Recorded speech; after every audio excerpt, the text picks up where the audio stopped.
प्रजाभक्तांनो, वंदनीय राष्ट्रसंत श्री तुकडोजी महाराज यांची आज जयंती. हे महाराष्ट्रातील एक महान समाजसुधारक, कवी, भजनकार आणि थोर संत होते. अमरावती जिल्ह्यातील रावली येथे जन्मलेले माणिक बंडू झिंगरे म्हणजेच राष्ट्रसंत डॉक्टर राजेंद्र प्रसाद यांनी त्यांना राष्ट्रसंत ही पदवी दिली. त्यांनी ग्रामगीता या ग्रंथातून ग्रामविकासाचा, आत्मसन्मानाचा आणि ग्रामोन्नतीतून त्यांनी राष्ट्रोन्नतीचा मार्ग दाखवला.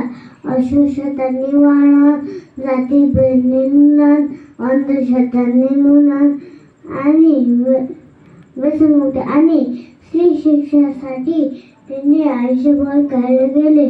त्यांनी शिवसेना सेवा मंडळाची स्थापना करून तरुणांना राष्ट्रसेवेची प्रेरणा दिली. आध्यात्मिक आणि नैतिक शिक्षणावर त्यांनी भर दिला, जेणेकरून सुसंस्कृत नागरिक घडतील.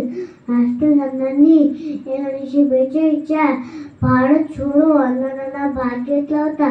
तसेच 1962 आणि 1965च्या युद्धाच्या वेळी सैनिकांचे मनोबल वाढवण्यासाठी कार्य केले. त्यांनी आपल्या साध्या पण प्रभावी भाषेत आणि भजनातून मानवतेचा, राष्ट्रप्रेमाचा संदेश दिला. यामुळे ते आजही लाखो लोकांची प्रेरणास्थान आहे. इथे थांबतो. जय गुरु, जय जिजाऊ, जय शिवराय.